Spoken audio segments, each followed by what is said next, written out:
Pues nada, buenos días a todos. Bienvenidos a esta segunda píldora formativa que hemos organizado desde la REGIC. Sabéis que la REGIC, aquí todos sois socios, es la red de entidades gestoras de investigación clínica.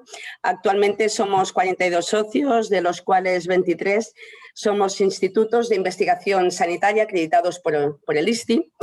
Y representamos el 74% de la totalidad de los institutos acreditados. La sesión de hoy se inscribe dentro del programa de formación que hemos ideado desde la Junta, aprobado también por la Asamblea, el programa como tal, a pesar de la situación actual que tenemos y que estamos intentando impartir. Soy Magda Martí, soy la gerente de IDIBEI, actualmente miembro de la Junta Directiva de la REGIC. Y solo, pues a partir de aquí, agradecer sinceramente a nuestro ponente, Javier Vázquez Matilla, la aceptación a impartir esta ponencia sobre contratación pública. Sin más, ya paso la palabra a Pau García, que es el responsable de la unidad de compras y licitaciones de IDIBEI, que nos presentará al ponente, y así como la estructura de la jornada. Pau, cuando quieras. Hola, buenos días. Me corresponde, lo que quisiera hacerse en primer lugar es presentar a Javier Vázquez, a pesar de que creo que sobran presentaciones a todos los que nos gusta la contratación y sentimos pasión por la contratación pública. En algún momento u otro hemos entrado en su canal, en su foro y en su blog, y entonces pues bueno, hemos podido disfrutar de sus reflexiones al respecto de las temáticas diarias que nos encontramos, ¿no? Pero en cualquier caso, no sobra decir que Javier Vázquez es abogado, especialista en contratación pública, doctor en Derecho, profesor colaborador de la Universidad Pública de Navarra, académico correspondiente a la Real Academia de Legislación y Jurisprudencia, miembro del Grupo de Expertos en Contratación Pública de la Comisión Europea, letrado en excedencia del Ayuntamiento de Pamplona. Ha sido además vocal del Tribunal Administrativo de Contratos Públicos de Navarra y, en fin, podríamos estar quizá ocupando mucho tiempo leyendo todo el impresionante currículum de Javier y bueno, decir que es un honor poder contar con sus enseñanzas, y hemos entendido que en esta píldora formativa número 2 tenemos, hay una propuesta de programa que nos parece muy interesante para la actividad que nos es propia en nuestro día a día, que lo hemos distribuido en diferentes bloques, como podéis ver ahora mismo en la pantalla, en este sumario, y que si os parece bien, pues bueno, iremos al final de ir completando la explicación de cada bloque, pues habrá la oportunidad de hacer preguntas que Javier pues responderá dentro de las exigencias del tiempo que tenemos y que lógicamente habrá que limitar de alguna manera. Pero bueno, creo que no hace falta que os las lea, las podéis ver. Yo creo que son bloques muy interesantes que se ajustan mucho a lo que realmente nos estamos encontrando a diario. Y si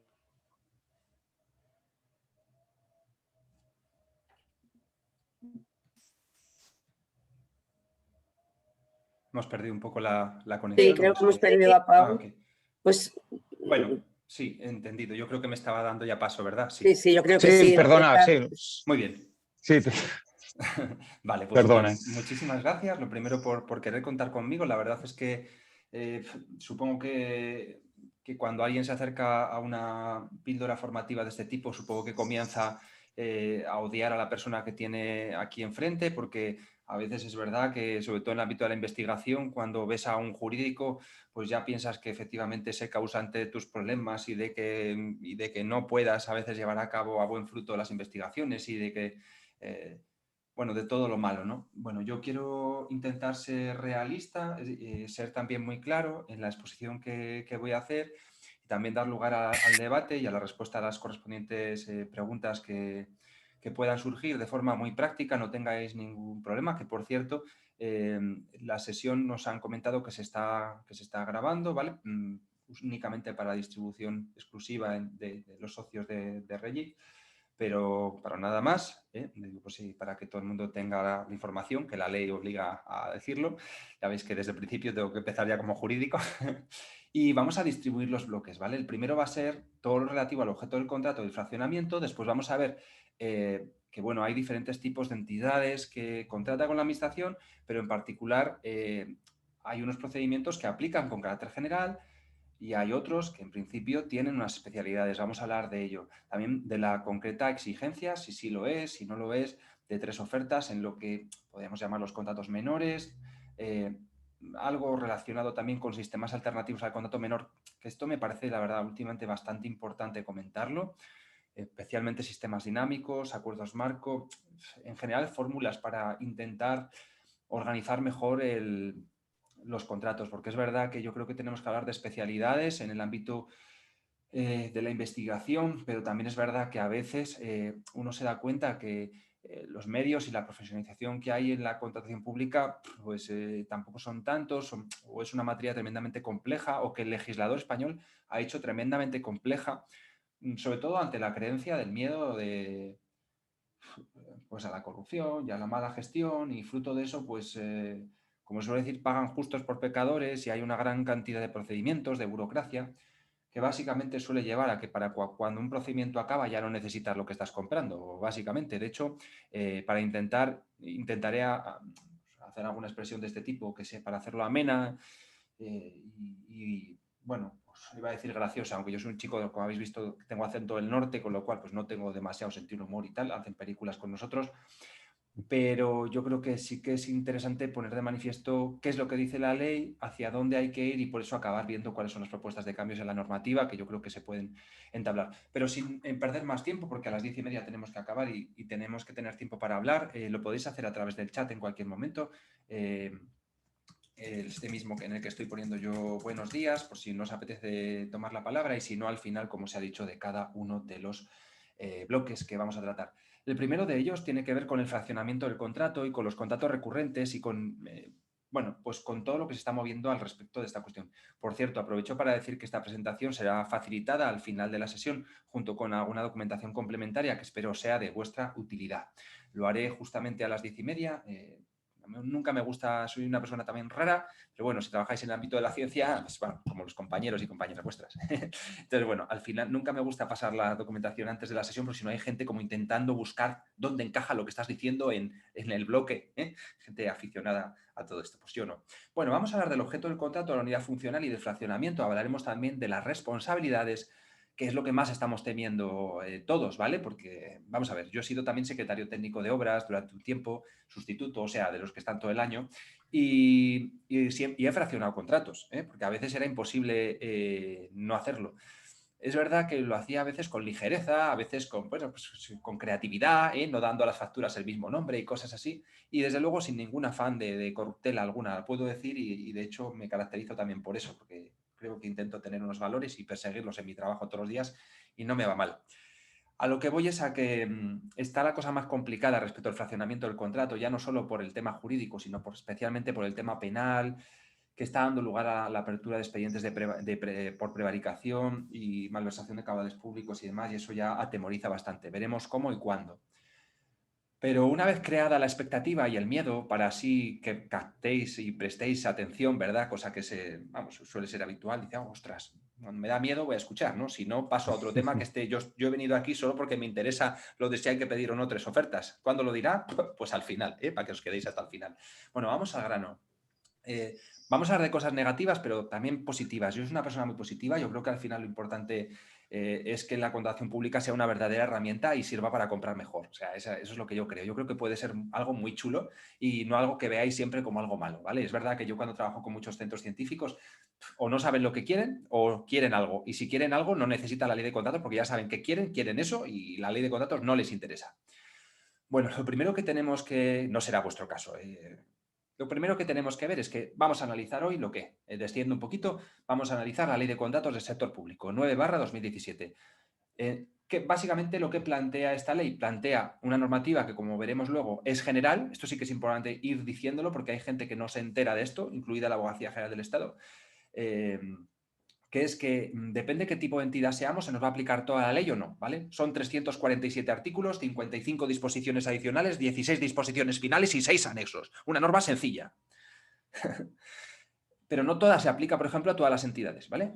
Es decir, del artículo 1 al artículo 114 se aplica a todos vosotros, a todas vosotras, a todo tipo de entidades, sean una entidad administración pública, sea lo que se conoce como un PANAP, que no un PANA, que eso es lo de Daddy Yankee de ayer del hormiguero, eso es otra cosa, o una entidad del sector público no poder adjudicador. Es decir, vamos a ver luego que hay un diferente grado de aplicación. Lo que sí que está claro es que hay un artículo que es el primero que estamos ahora trabajando. Ahora reduciré mi ritmo de hablar cuando vaya al grano, que es el objeto del contrato, ¿vale? El objeto del contrato es una parte que a mí me apasiona, me parece la leche y me parece que es la peor tratada también. Lo digo para tratarlo el día de hoy no solo como una crítica y una propuesta de mejora a lo que está mal en la ley, sino para mejorar.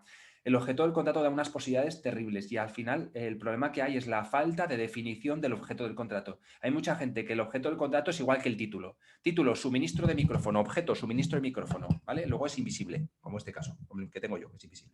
No sabe lo que es, no sabe qué características se piden, no se sabe qué se va a valorar. Título, suministro de equipo de grabación de sonido. Objeto, suministro de grabación de sonido. Hay que trabajar en definir completamente, definir bien el objeto del contrato. Hay un tema también que antes de empezar a hablar del fraccionamiento del contrato, que es por lo que estoy aquí, me parece que es la leche. Yo lo estoy empezando a utilizar y sobre todo en el ámbito de la salud, y me parece alucinante, que es la posibilidad de definir el objeto del contrato atendiendo a los resultados o a los rendimientos que se quieren obtener. Eso es una pasada. Imaginaros si en vez de comprar, por ejemplo, yo qué sé, hay muchas personas que se les detecta tardíamente la diabetes tipo 2 mellitus, o sea, debutan tardíamente y eso genera, por ejemplo, amputación de extremidades, retinopatías, etc.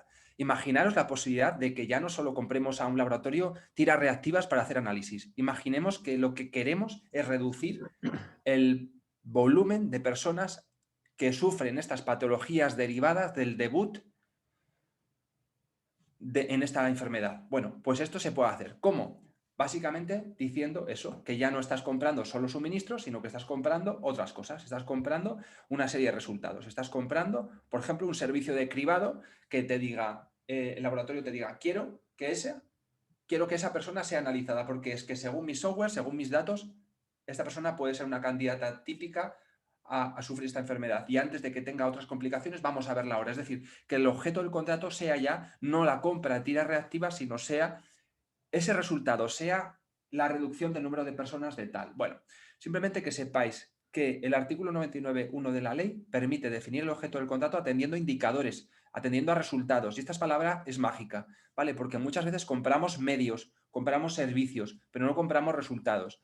Y es muy chulo también que se podría pagar por resultados. Imaginaos que ya no solo pago, en el ejemplo de las tiras reactivas, ya no solo pago por el número de tiras reactivas, sino que además puedo pagar por los resultados obtenidos. Si tú consigues esto, si tú consigues esto, si tú consigues esto. Lo mismo con cualquier contrato.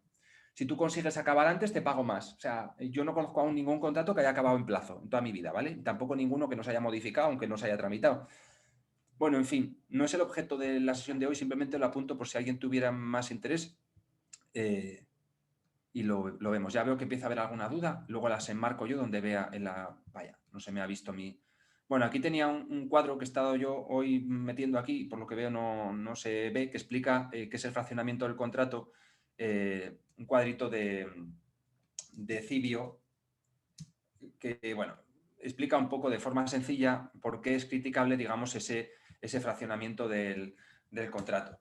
Bueno, y explica lo que es. A ver, fraccionar contratos, lo primero es que no es malo, ¿vale? O sea, fraccionar contratos no es malo. O sea, hay palabras que están demonizadas en la contratación pública. O sea, es malo fraccionar contratos, no es malo. O sea, fraccionar contratos, en teoría, incluso es obligatorio. ¿Por qué? Porque fraccionar contratos es, por ejemplo, dividir el contrato en lotes, ¿vale? Dividir el contrato en lotes, dice el artículo 99, apartado 3 de la Ley de Contratos, que es obligatorio. Pocos contratos se dividen en lotes, ¿no? Con carácter general hay ¿cómo se dice? Frases generales para no dividir en lotes. Lo que el artículo 99, apartado 2 de la ley prohíbe es fraccionar el contrato, es decir, trocear algo que tiene que ser una única prestación en 4 para así poder no licitarlo conjuntamente, no sumar todas sus cuantías y, en definitiva, ir a un procedimiento menor, ¿vale? Eso es lo que está prohibido, el fraccionamiento ilegal. Es decir, de lo que vamos a hablar a continuación es de cuándo y cómo está perseguido, y muy claramente, ¿eh? Cuándo y cómo está perseguido fraccionar contratos. Cuándo y cómo está prohibido que haya varios contratos para una misma finalidad. ¿Vale? Eso es lo que vamos a hablar. Así que las preguntas que tengáis sobre esos las podéis ir haciendo, podéis ir pensando, y si no, pues después, cuando se os ocurran. Joder, vaya, no sé, yo creo que todos los gráficos que había puesto aquí, por algún motivo que desconozco, no se ven. Pero bueno, menos mal que, como ya empezaréis a ver, tengo bastante memoria. Bueno, en este gráfico que veis aquí, invisible, y que no os preocupéis, porque en un artículo que os voy a pasar estará, es un cuadrito que aparece en azul, aquí podéis poner azul. Lo que se plantea es cómo se venía determinando en España hasta ahora cuando había fraccionamiento del contrato, ¿vale? Básicamente se decía que trocear el contrato no es posible cuando los contratos tengan relación entre sí. Primero os voy a decir cosas obvias y luego voy a descender a la práctica, tranquilos. Hay gente que normalmente cuando acaba estas charlas dice, no me he enterado de nada. Dice, pues ese no es el objetivo de hoy, ¿vale? O sea, la teoría española típica del Tribunal de Cuentas es, no se puede fraccionar contratos ilegalmente. Y eso implica que cuando haya contratos que estén relacionados con una misma finalidad, ya se había entendido que licitar juntos. Es decir, tú puedes hacer contratos separados, pero tienes que juntar sus cuantías, porque eso es lo que te va a servir para un contrato de 100, 100, 100 y 100, tiene que sumar 400 y licitarlo por 400. ¿Vale? Ese es el tema del fraccionamiento del contrato. Entonces, ¿qué se decía en España? Que tiene que haber un objeto completo, que tiene que haber una unidad funcional. ¿Eso qué significa? Que el objeto tiene que reunir todas las prestaciones necesarias para cumplir la finalidad que se persigue. O sea, son frases generales. Os lo voy a contar de forma graciosa y real. El gobierno húngaro me contrata a mí para decir, oye Javier, como en España habéis tenido problemas reales, no se verá el ojo que estoy guiñando, con el fraccionamiento del contrato seguro que esto es real. Seguro que ha cambiado mucho la normativa en relación con el fraccionamiento del contrato. Entonces yo empiezo a investigar sobre este tema y a hablar con los tribunales de cuentas. Digo, oye, ¿me podéis ayudar? ¿Qué clave estáis dando vosotros para determinar cuándo hay fraccionamiento del contrato? Entonces me viene a decir que todos utilizan la misma clave. Que el objeto funcional tiene que ser completo. Digo, ¿y eso qué es? Pues que tiene que reunir todas las prestaciones necesarias para satisfacer la finalidad que persigue. Digo, vale, voy yo, hago la ley húngara de contratos, lo que se refiere al fraccionamiento, y pongo eso. El objeto deberá ser determinado y completo, debiendo tener en su seno, o algo así, en inglés no me acuerdo cómo decía, debiendo contener todas las prestaciones necesarias para alcanzar su fin. Entonces, recibo yo una llamada diciendo, Javier, me extraña que no hables nada del triple test. Y digo, pues triple test no conozco yo más que el de embarazo. Bueno, ahora se hablan más de los PCRs, si no son triple, dobles o qué. Bueno, pues resulta que yo, sorprendido, se había aplicado por el Tribunal de Justicia de la Unión Europea una de las teorías que, pues bueno, este que tenéis aquí ahora hablando es el que las ha traído a España, gracias a que la Unión Europea, a que el gobierno de Hungría me dijo que como que yo no conocía estas tres sentencias. Menos mal que me dijo los números, yo le dije que claro, que las conocía, pero que no quería ser tan amplio, ¿no?, en mi exposición, y por eso no había dicho nada. Vamos al grano de lo que quiero explicar. Las teorías tradicionales, frase, ¿vale? O idea fuerza. Las teorías tradicionales españolas sobre el fraccionamiento del contrato no valen para nada, porque son súper generales y no hay quien las entienda ni sirven de nada. Simplemente se habla de unidad funcional y objeto completo. O sea, ¿eso qué significa? Nada, ¿vale? Es muy ambiguo. Sin embargo, vamos a continuación a dar claves prácticas para entender cuándo hay fraccionamiento del contrato, que creo que es lo que os importa. Y no me olvido dónde estamos, ¿eh? Vamos a hablar luego de qué pasa con los proyectos de investigación y de qué pasa con los cambios que han existido recientemente, por ejemplo, para ver si es posible considerar cada proyecto de investigación como un 1 y que todas las compras derivadas de ese proyecto de investigación puedan entenderse que tienen ya su propia unidad, su propia independencia, ¿vale? Venga, vamos para allá. Ahora empieza el curso, ¿vale? La conferencia empieza ahora. Es decir, claves para determinar el fraccionamiento. ¿Qué es el fraccionamiento? ¿Es algo malo? No. ¿Cuándo es algo malo el fraccionamiento? Cuando separamos prestaciones, separamos contratos, sobre todo se suele hacer con el contrato menor para no sumar sus cuantías y licitar a un procedimiento más alto. ¿Qué claves hay? Anteriormente, antes del año 2018, 2019, unidad funcional, objeto completo, ambiguo. Claves prácticas, Tribunal de Justicia de la Unión Europea. Nos centramos en una sentencia, la de 11 de julio de 2013, precisamente contra España.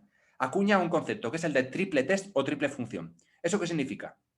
Triple test, función técnica económica, geográfica y temporal. Probablemente habrá gente que diga, ¿y esto a mí qué me importa? Bueno, pues ya veréis cómo os importa. Porque quien fraccione contratos, como veréis luego, pues ya veréis que está siendo, por ejemplo, objeto ya no solo de responsabilidades económicas, contables, sino también penales incluso, y sobre todo hay que saberlo, porque habrá que justificar que cada contrato tiene un objeto completo. Pero vamos al grano. Función técnica económica, primero, segundo, geográfica, tercero, temporal. Empecemos. Se trataba de las obras de renovación del saneamiento en Zaragoza. ¿Y esto qué supone? Pues supone que se hicieron 37 contratos. ¿Y qué más me importa a mí? Sí te importa, porque de esos 37 contratos de obras, 12 de ellos no fueron sometidos a regulación armonizada. ¿Eso qué significa? A ver, hay escalones en esto. Contrato Sara, que no es una chica, es sometido a regulación armonizada o no sometido a regulación armonizada. Entonces, ¿qué pasa? Que los contratos sometidos a regulación armonizada tienen la máxima publicidad. Publicidad en el Diario Oficial de la Unión Europea, mientras que los otros no. Solo se publican en la plataforma de contratos del sector público, la plataforma equivalente. Es decir, el fraccionamiento no ataña solo, no se refiere solo al contrato menor. ¿Vale? Venga. ¿Qué pasó? Que 12 de ellos no fueron a Europa. ¿Qué se utilizó para saber si tenían que haber ido o no? El triple test o triple función. ¿Y cómo es? Empecemos ya. Función técnica económica. Primera. Esta función técnica económica lo que nos hace es responder a una serie de preguntas. La primera sí que tiene que ver con lo que se decía en España. ¿Están relacionados todos los trabajos que se están haciendo en los diferentes contratos, en esos 12 contratos, entre sí? ¿Los unos son necesarios para los otros? Fíjate, son necesarios. O sea, ¿son necesarios unos para los otros? Y dice, jolín, aquí sí, porque son 12 tramos. Y es una canalización. Que si se interrumpe aquí no sirve de nada. Lo importante es la canalización completa. No sirve de nada. Es decir, hay una relación entre sí. Los unos son necesarios para los otros. Eso se llama vinculación funcional. ¿Quién lo puede hacer? Lo puede hacer la misma entidad. ¿Puede prestar el contrato a la misma entidad? ¿Tienen la misma solvencia técnica las empresas que tienen que optar a todos esos contratos? La respuesta es que sí. Oye, ¿y esas empresas pudieran pensar en hacer una oferta global? La respuesta es que sí. Es decir, yo podría hacer una oferta a los 12 lotes. Yo podría hacer una oferta, me podría presentar al conjunto. Porque presentándome al conjunto, te voy a dar un mejor precio. Es decir, misma solvencia, mismo tipo de empresas, posibilidad de que la misma empresa realice una oferta conjunta, relación funcional en la medida que unos contratos son necesarios para los otros. Si yo no hago esto, no se satisface completamente lo que yo estoy buscando. Primer test. Segundo, geográfico. En principio, cuando existe diferencia geográfica, cuando existe distancia, cuando no hay conexión física, no hay fraccionamiento. Salvo que aunque exista una diferencia geográfica, hay una conexión real. ¿Qué quiere decir esto? Quiere decir que el Ayuntamiento de Zaragoza decía, no hay fraccionamiento del contrato, porque las obras no están en los mismos barrios. Son barrios todos distintos. Están todos en Zaragoza, pero en distintos barrios. Y le dice la Comisión Europea, dice, hombre, están todos en Zaragoza. Dice, hombre, no van a estar en Huesca, ¿no? O Jaca. Bueno, conclusión, que había una interrelación física porque era necesario que hubiera esa interconexión, porque las canalizaciones, aunque estuvieran en distintos territorios, digamos, espacios, tenían como función, como vocación, esa unión, esa creación de una red global. Temporalmente, un año. No se establece con claridad en las sentencias europeas si es un año, si es un ejercicio presupuestario. Hombre, lo que está claro es que lo que pasaba en el Ayuntamiento de Zaragoza era que distaron 3 meses entre la licitación de esos 37 contratos. Y dices, hombre, algo sabías, ¿no?, de que los ibas a licitar. En definitiva, sobre el fraccionamiento del contrato. Conclusión. Hay fraccionamiento del contrato cuando el objeto no es completo. Es decir, que en principio nosotros tenemos que licitar en un único contrato todas las prestaciones, sea una sola o sea incluso un conjunto que se pueda trocear, que se pueda fraccionar, en cuyo caso les llamaremos lotes. Pero lo que no es posible es que llevemos a cabo contratos separados para una misma finalidad. Y la teoría más sencilla y la acuñada, desde luego, en el ámbito de las correcciones financieras de fondos europeos y también ahora ya con carácter general, es la del triple test o triple función, técnica, económica, geográfica y temporal.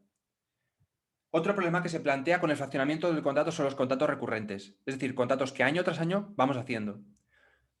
Intento ser práctico, quizás ameno, pero también realista. Lo primero es que no hay que perder de vista, y comentábamos antes, que lo importante, como dicen por ahí, tiene que ser lo más importante. Es decir, que hay una cosa muy sencilla de entender. Hay una entidad con la que yo trabajo últimamente que los pobres dicen, tengo un contrato de 2.000 euros al año que es recurrente, Javier. Y está el pobre hombre que está licitando contratos a 2.000 euros. Digo, pues te va a costar más licitar que lo que te vas a ahorrar, pero bueno, tú mismo.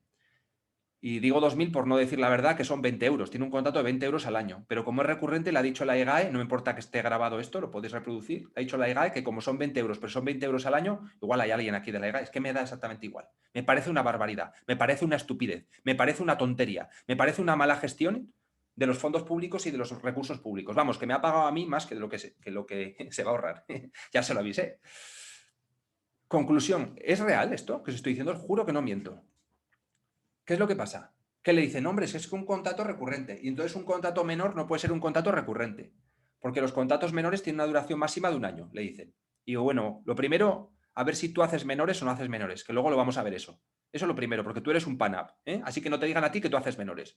Y la segunda cosa es que ¿qué está prohibido? ¿Está prohibido fraccionar contratos? ¿Qué pasa? Que el artículo 99.2, que pese a que ha habido problemas reales de la Casa Real, por si alguien no lo ha pillado ahora aún, no ha cambiado en toda la historia ha cambiado. Que fíjate que los húngaros, que son gente que si veis cantando en un karaoke son percunchino, en el sentido del cántico me refiero, o sea, es que se han preocupado de decir, joder, tenemos casos de fraccionamientos, vamos a cambiar las cosas, hay que darle una vuelta. En España no, en España el artículo sigue igual. ¿Y qué dice el artículo? El artículo lo que plantea es que en los casos en que se pretenda eludir las reglas de publicidad y procedimiento, no se puede fraccionar el contrato. Es decir, que si tú tienes... ¿Cuándo son las reglas de publicidad y procedimiento? Hacemos un resumen por abajo y subimos para arriba. Hago un esquema, ¿vale? Por abajo tenemos los contratos menores o adjudicación directa. Comento luego. ¿Hasta qué importe? Hasta 15.000 euros en suministros y servicios. Hasta 40.000 en obras. Y si somos entidades como somos nosotros, hasta 50.000 en suministros y servicios, salvo que sean destinados a infraestructuras generales, gastos generales o infraestructuras.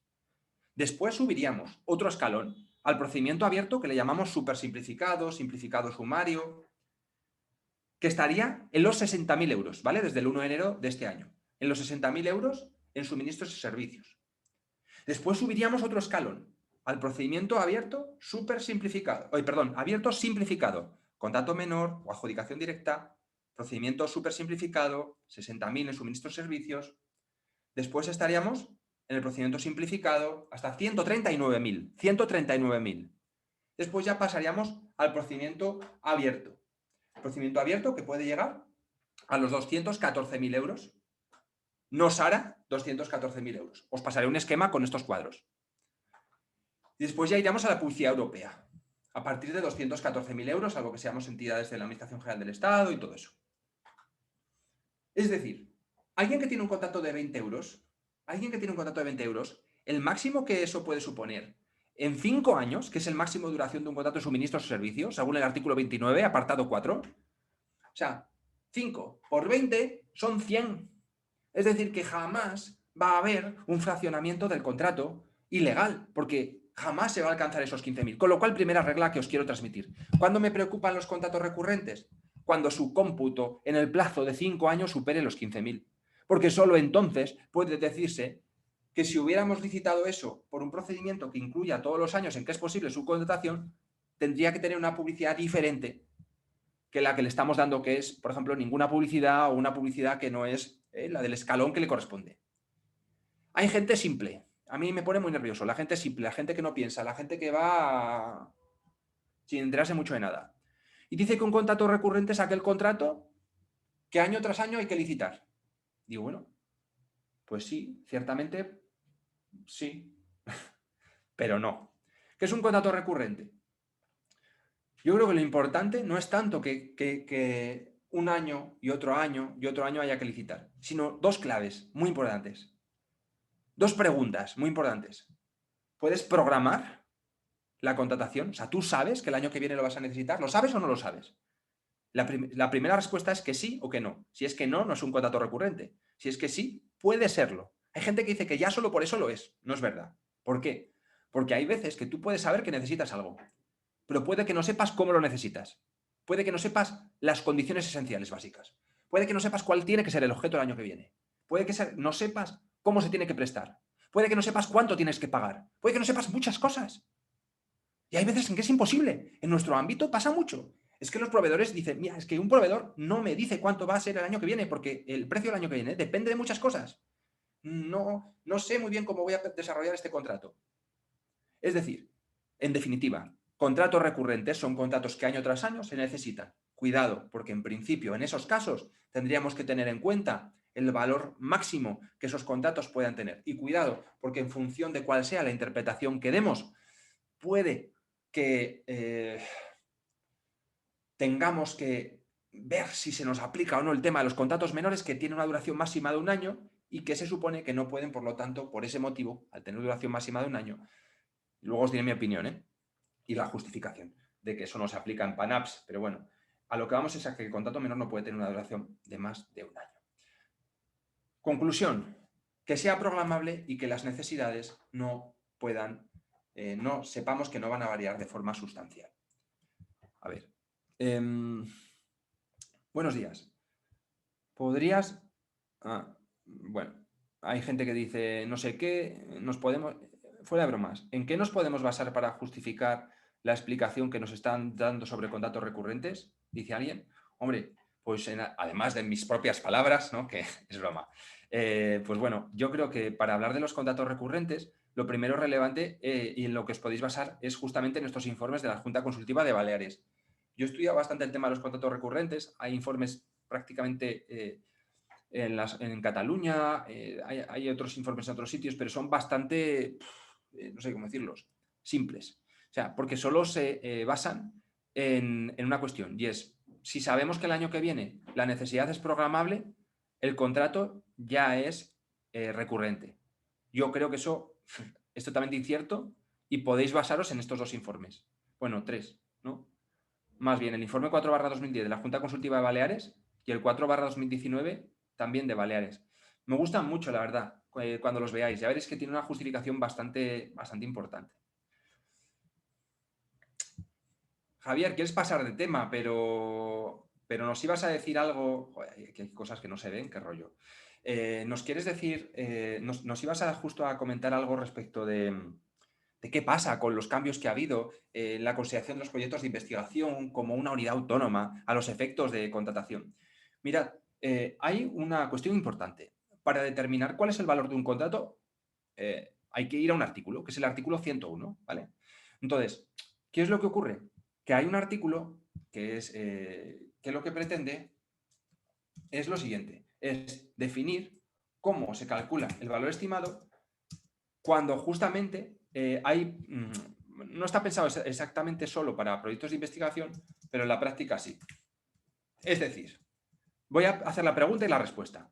¿Cuándo la gestión de un proyecto de investigación puede dar lugar a contratos autónomos ligados exclusivamente a esos proyectos de investigación? O dicho de otra manera, cuando yo compro suministros para mi proyecto de investigación, ¿cómo sé si hay fraccionamiento? Por ejemplo, ¿cómo sé si el límite de los 15.000 por adjudicación directa lo estoy superando en mi proyecto de investigación, o también tengo que compartir que si hay que comprar un suministro concreto, un reactivo, lo que sea, hay que compartirlo con el resto de proyectos de investigación?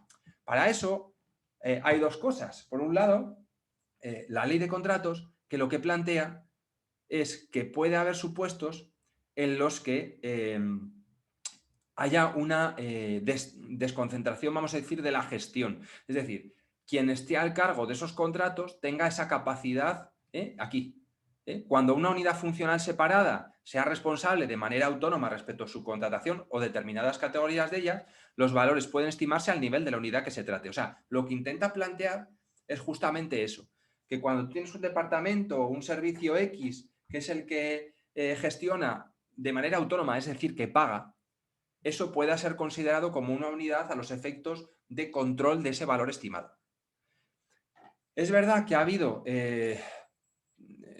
por la Ley de Presupuestos Generales del Estado, si no me equivoco, del año 2011, una cuestión relacionada con el valor estimado de los contratos y con, ¿cómo se llama esto? Con la configuración en la ley de ciencia de las unidades funcionales.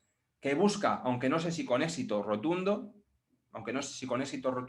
que cada proyecto de investigación compute por sí mismo al tiempo de determinar el valor estimado. Eso es lo que busca. ¿Se ha conseguido? Pues bueno, los aplicadores de la ley de ciencia dicen que sí y los jurídicos decimos que no está tan claro. Es decir, que justamente se pretende, por esta norma, que cada proyecto de investigación compute, digamos, por sí solo. Es decir, que habría que considerar cada proyecto de investigación como una unidad funcional a los efectos de la contratación pública. O eso es lo que parece que se ha querido decir. Eso es lo que se ha querido decir.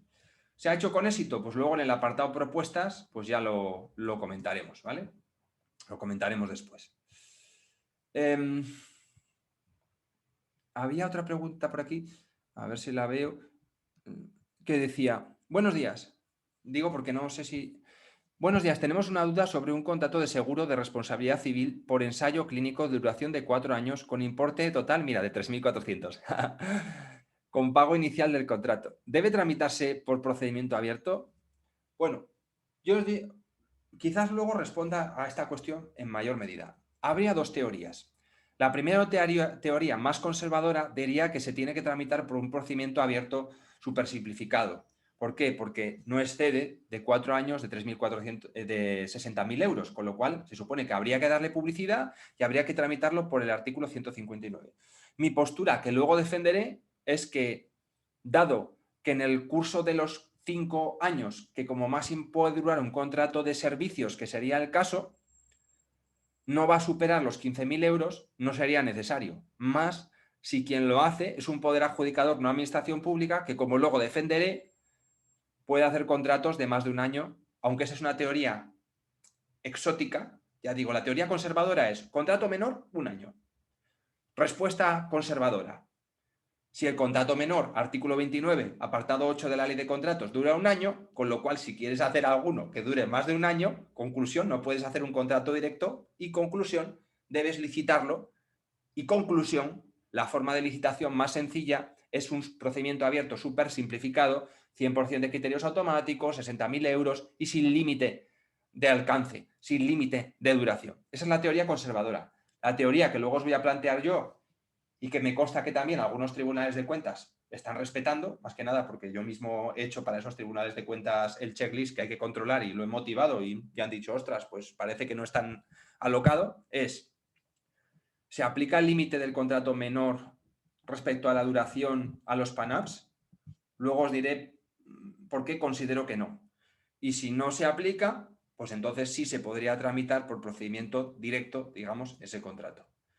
Pero la teoría conservadora, Catalina, sería que en principio sí habría que tramitarlo de esa forma. Yo tampoco vengo aquí a inventarme cosas, ¿eh? O sea, la teoría conservadora dice que sí, la que yo voy a plantear luego que voy a motivar, porque aquí hay que motivar. A mí la gente que va, o sea, yo soy un poco payaso, como veis, pero hombre, la gente que habla sin saber, pues no me gusta. O sea, motiva el porqué. Yo luego lo voy a motivar. Pero la respuesta conservadora, te digo más, para que se vea que no soy un profesor tormenta que lo que no sabe se lo inventa. Si veis el informe 3/2018 de la Abogacía del Estado, veréis que dice que no cabe esa duración de más de un año, que hay que aplicar un contrato menor igual que una adjudicación directa, etcétera, etcétera. Con lo cual, pues eso. Bueno,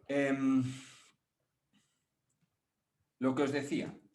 Antes de pasar a la siguiente cuestión, sí que me habían pedido hablar un poco de las responsabilidades. A mí es lo que más miedo me está dando. ¿Por qué? Porque ya estoy viendo varios procedimientos, no todos los días, ¿vale? Voy a ser más claro. Antes los procedimientos de responsabilidad en la contratación normalmente venían relacionados con casos de corrupción. O sea, que alguien se llevaba su dinero. Lo normal, y especialmente en el ámbito de la investigación, de hecho yo no conozco aún ningún centro científico que haya tenido un supuesto de estos, la verdad, ninguno.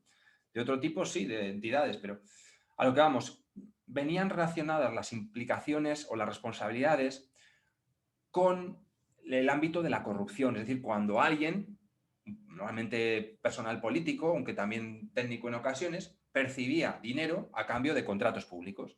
Insisto, yo en el ámbito de la ciencia no lo conozco. Si alguien lo conoce, pues me lo diga por privado, por curiosidad, pero no lo conozco. ¿Cuál es el problema?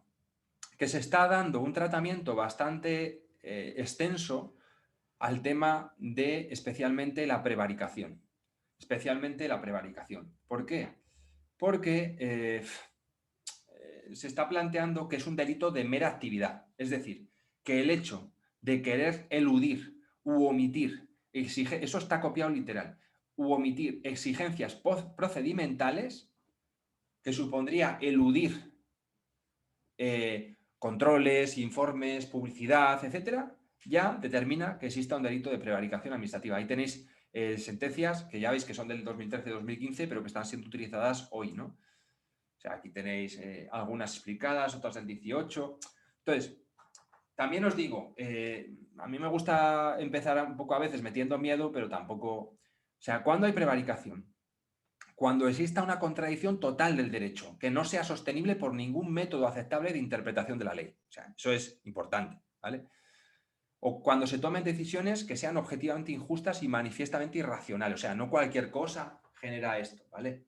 Lo que pasa es que sí que, bueno, hay, por ejemplo, casos como cursos de verano, ¿no? Un alcalde, creo que esto era en Euskadi, que hizo varios cursos de verano con distintas empresas, porque, por cierto, un error del fraccionamiento, que nadie ha preguntado nada de eso, pero un error del fraccionamiento es que hay gente que se cree que tú, por ejemplo, puedes hacer contratos de 15.000 euros para una misma cosa con un operador y cuando se te acaban esos 15.000, haces otros 15.000 con otro operador. Y dices, no he fraccionado, porque no se lo he dado al mismo.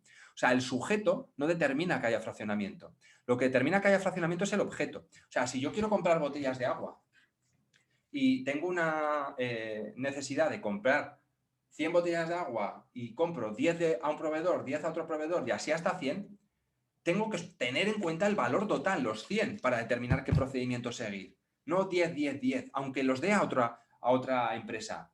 De hecho, mucha gente lo que hacía cuando la ley de contratos prohibía que una misma empresa tuviera más de 15.000 era crear varias empresas. Yo mismo tengo 2 empresas y además soy autónomo. O sea, fijaros qué fácil. Un pringao. O sea, bueno, pringao tampoco, pero a lo que vamos, ya me entendéis. A lo que vamos es que, una frase, ¿vale? Importante. El que existan adjudicaciones a varios sujetos no determina que no exista fraccionamiento del contrato. Lo relevante para determinar si existe o no fraccionamiento del contrato no es el sujeto en que recaen no es solo el sujeto en que recaen los contratos, sino el objeto. Cuando hay fraccionamiento del objeto es cuando el objeto no se suma en total. Bueno, digo una cosa por si acaso hay gente, pues eso, que diga, jolín, Javier, todo esto no he aprendido nada, no me vale de nada, qué pérdida de tiempo, y si te han pagado, qué pérdida de dinero. Bueno, dejadme que os diga una cosa interesante, subo el nivel bastante, ¿vale? A ver si esto lo habéis usado. Oye, Javier, ¿sería posible que si nosotros tenemos un contrato, como tú has dicho, con 3 lotes, y en principio un procedimiento, su valor se determina por la suma del importe de los lotes, algún procedimiento no lo tramitemos de forma que nos cueste tanto tiempo? Es decir, por ejemplo, si tenemos un procedimiento que es de 50.000 euros, lo podemos, aunque esté con otros que son de 200.000, de 300.000, ¿lo podemos tramitar por otro procedimiento? La respuesta es que sí, ¿vale? Habría que ir a los artículos 20, 21 y 22 de la Ley de Contratos que permiten exceptuar las reglas de la aplicación del procedimiento y la publicidad a aquellos lotes que no representen más de un 20% y cuya cuantía en servicios y suministros sea inferior a 80.000 euros o en obras a 1.000.000 de euros, ¿vale? 20, 21 y 22. Esto casi nadie lo hace. Normalmente se suele hacer, haces 3 lotes, haces uno que te urge muchísimo adjudicar, lo adjudicas por procedimiento súper simplificado, todo en el mismo pliego, y el resto ya irían por abierto SARA, con publicidad normal, ¿vale? Esto es un poco complejo, pero bueno. Hablando de responsabilidades, insisto que la prevaricación es el delito más usado en relación con el fraccionamiento, tendríamos que hablar de la innecesariedad de la condición de funcionario. Es decir, si lo he estudiado expresamente para el día de hoy, aunque tengo por ahí un curso en mi página web por hacerme publicidad justo sobre esto, sobre el contrato menor y todas esas cosas, pero no es necesario que se tenga la condición de funcionario. La definición que da el Código Penal en el artículo 24 y 435 de empleado público no es precisamente la de funcionario público, sino la de una persona que participe en el ejercicio de funciones públicas, vamos, que maneje dinero público. Simplemente para que lo sepáis, ¿vale? Aquí tenéis más sentencias, que no sé por qué me han salido otra vez, hoy es el mundo al revés. no sé por qué. Y el siguiente tema del que querría hablar un poco, joder, esto sale hoy todo rarísimo, no sé por qué. Vale, es este, es si existe o no diferencia en la contratación pública de los PANAPs. El tema yo creo que es importante, justo ahora, ¿no? En PANAPs, administraciones públicas y demás. Pero bueno, antes de seguir, hay alguien que pregunta, Elena, dice, buenos días, ¿se puede realizar el pago de un lote en diferentes plazos? Es decir, pagar en varios plazos una factura asociada a un lote de un expediente de contratación, ¿o es obligatorio pagar las facturas completas? Hombre, vamos a ver, esto no tiene mucho que ver con lo que creo que estábamos hablando, pero no pasa nada. A ver, la forma de pago está prevista en el artículo 102 de la Ley de Contratos, y el pago de un contrato se puede hacer en diferentes pagos, en pagos parciales. Eso no hay ningún problema, ¿vale? Es decir, la forma de pago tiene que venir determinada en el pliego de condiciones, y puede haber distintos hitos o distintos pagos. Tú puedes decir, oye, que al principio se paga un 20%, que después se paga no sé qué. Es decir, una vez que tenemos, bueno, da igual poner un lote que un contrato, ¿vale? Da igual poner un lote que un contrato. ¿Un contrato puede pagarse en varios plazos? A ver, lo que no se puede pagar a plazos es una factura, ¿vale? O sea, una factura hay que pagarla en 30 días. Otra cosa es que tú digas, me vas a presentar una factura por importe de tantos euros, de tantos euros, de tantos euros, de tantos euros. Es decir, no es que una factura se pueda pagar a plazos, porque el plazo de pago tiene que ser 30 días. Lo que sí es posible es identificar diferentes formas de pago en el pliego de condiciones. ¿Qué es lo ideal? Ir pagando con hitos, diciendo, oye, haces este tramo, te pago esto, haces este tramo, te pago esto, haces este tramo, te pago esto. ¿Vale? Pero las facturas, Elena, sí que hay que pagarlas completas. Dice Nuria, cuando compras reactivos diversos por una suma total de más de 50.000 euros, pero los vas pidiendo en función de necesidades y a veces van cambiando a lo largo del proyecto, pero a veces no, ¿cómo los contratarías? ¿Pueden comprarse a diversos proveedores motivando que cada reactivo funciona mejor de una casa comercial a otra? Bueno, yo creo que son dos preguntas distintas. Una cosa es cómo comprar algo que no conoce su extensión total, y otra cosa es cómo comprar a proveedores diferentes. Y otra cosa es qué os recomiendo yo. ¿Vale? Vamos por partes, como dijo Jack el Destripador.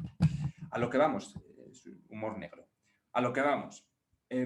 Cuando tenemos compras y no sabemos cuánto van a alcanzar, la primera cosa chula que tendríamos que hacer es saber más o menos cuánto nos vamos a gastar. Dice, hombre, si lo supiera, Javier, ¿cuánto te gastaste el año pasado? Es lo que te pregunto yo. ¿Este año crees que va a ser parecido? Dice, pues no lo sé. Bueno, lo que yo haría de momento sería ver cuál fue el gasto los 12 meses anteriores. Si tengo nuevas necesidades, plantearía también el importe esas necesidades, y probablemente lo que haría sería o un contrato por precios unitarios, es decir, que yo voy a ir pagando en función de los reactivos que vaya necesitando, y también utilizaría la disposición adicional 33. Bueno, por cierto, esto parece un examen, que esto no estaba en el temario, pero es igual, me lo sé. La disposición adicional 33 te permite que cuando tú no sepas el alcance global que pueda tener ese contrato, puedas meter hasta un 20% más de potencial modificado previsto. Es decir, lo ordeno, ¿vale? Compra de suministros o de servicios sin conocer la cuantía total. Artículos que Javier dice que pueden ser aplicables. Disposición adicional 33, que regula la posibilidad justamente de este tipo de contratos y establece la posibilidad de prever un modificado previsto.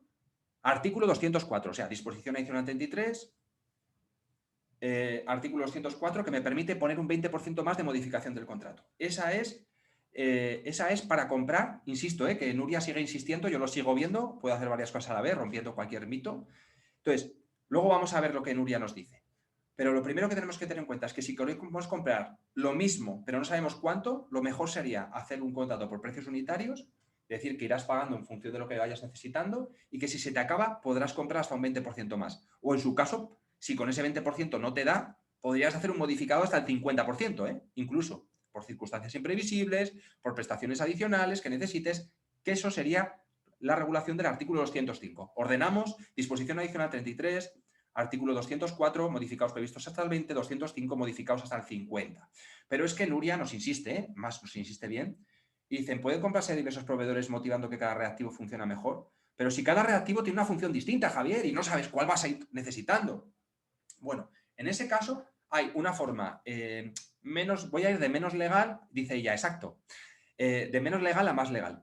A ver, lo que yo como teórico práctico os tendría que recomendar sería hacer un sistema dinámico de adquisición. Esa es la leche. Se llama SDA, no es ninguna droga.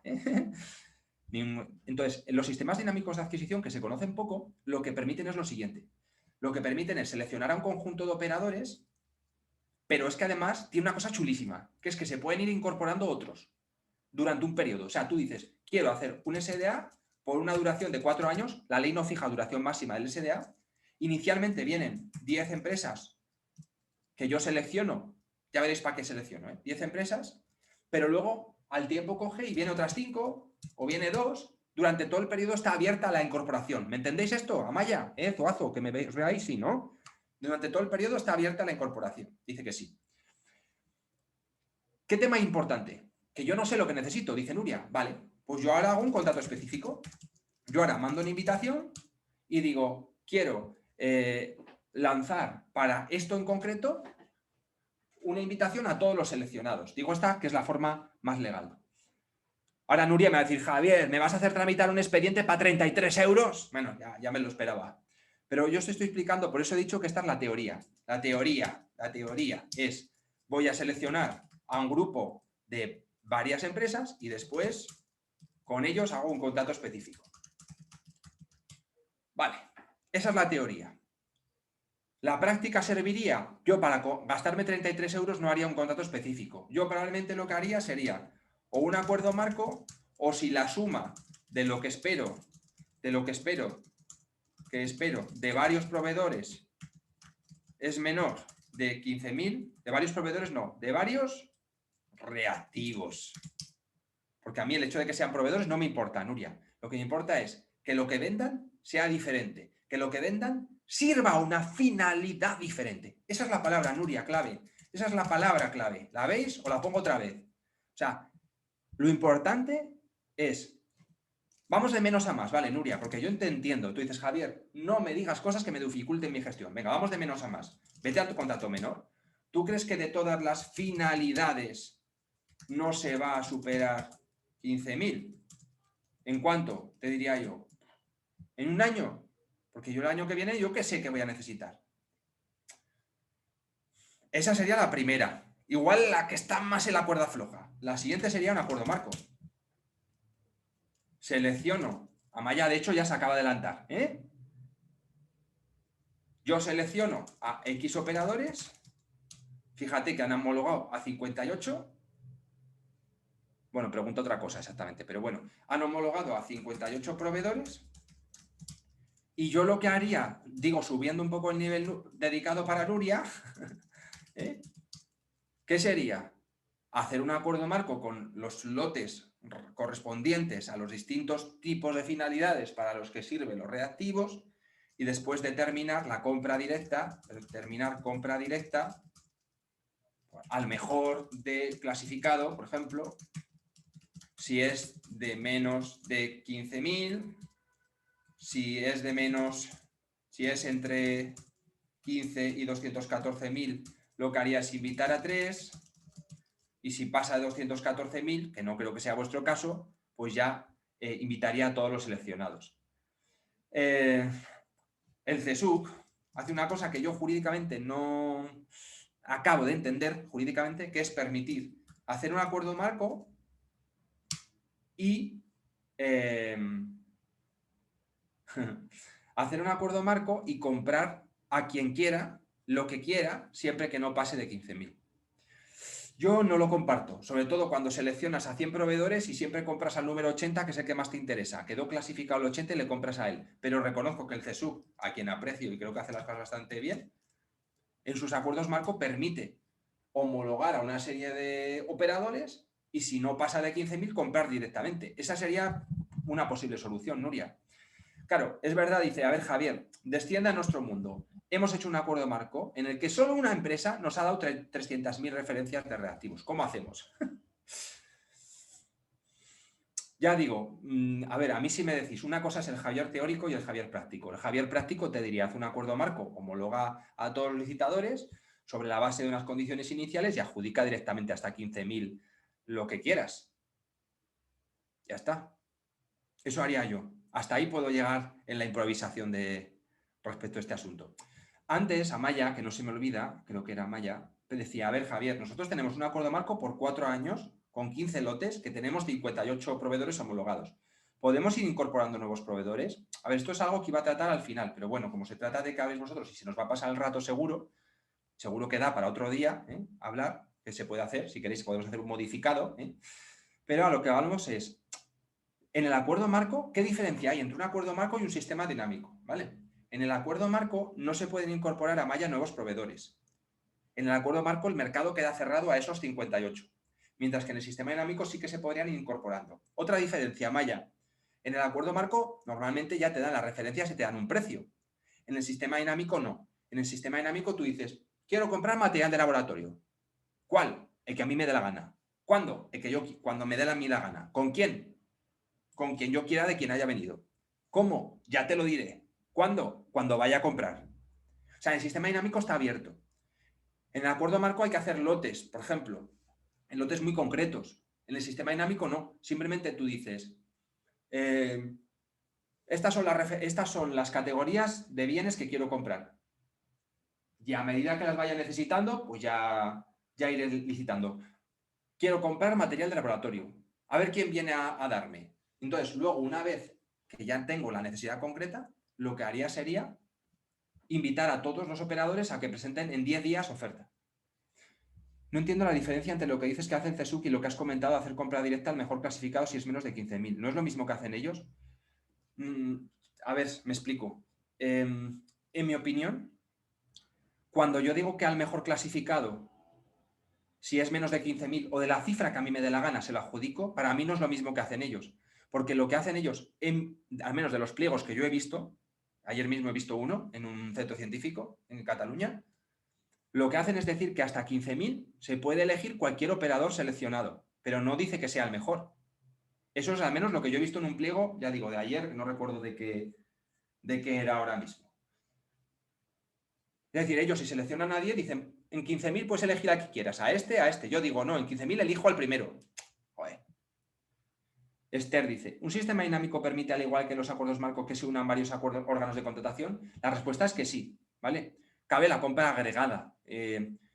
Por cierto, un tema que es chulísimo, pero no está en el programa, es la compra conjunta. Es que es la leche. O sea, varios centros científicos comprándose a la vez, uno de ellos compra para todos. ¡Buah! Eso es una pasada. Sale, como no está en el temario, simplemente los bozos, sale en el artículo 31.2, pero si os apetece os doy un artículo que lo explica despacio.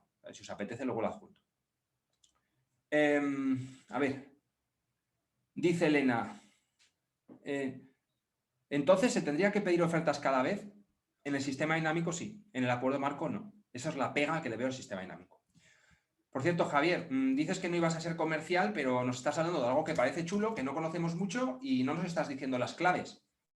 Pues os las doy. Ya te digo que no me va mal. ¿Cómo es un sistema dinámico? Un sistema dinámico tiene dos patas. Una, la constitución del sistema dinámico y otra, los contratos específicos. Los contratos específicos pueden ser pliegos súper fáciles. Simplemente diciendo, quiero esto, presentar una oferta en 10 días, porque en España no se permite, en Navarra se permite, pero en la legislación estatal no se permite establecer un plazo menor. Establezco un plazo de 10 días, invito a todos y en 10 días, también con un procedimiento enteramente electrónico, me traen su oferta. Yo la suelo hacer sobre criterios automáticos. Entonces, aquí, en este chat, os dejo un ejemplo de constitución de sistema dinámico, ¿vale? Ah, no, eso, perdón. Se me ha copiado una cosa que no era lo que corresponde. Permitidme que esto ha sido algo que no... A ver, ¿por qué? ¿Por qué se ha copiado algo que no corresponde? Ahora sí. Respondo a más preguntas. Cuando no son gastos estructurales del instituto, ¿seguiríamos hablando de 15.000 o pasaríamos a 50.000 en acuerdos marco? A ver, por no mezclar cosas, ¿vale?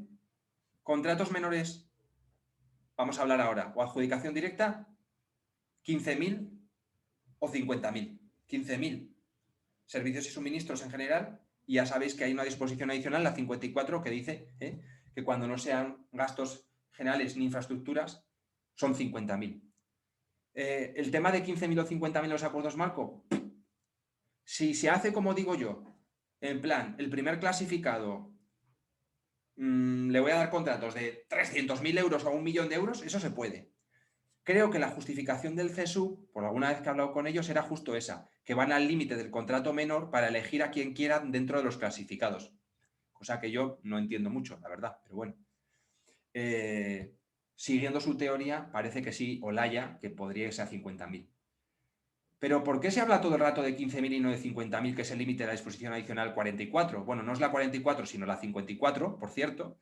Y estoy hablando de 15.000 porque es el límite de la adjudicación directa con carácter general sin perjuicio que para los contratos de servicios y suministros relacionados con proyectos de investigación que no sean infraestructuras y servicios generales, cabe poner 50.000. Estoy haciendo por abreviar, perdóname, Olaya, esa diferenciación. Gracias, dice Olaya. En plan, gracias, pero vamos, nada.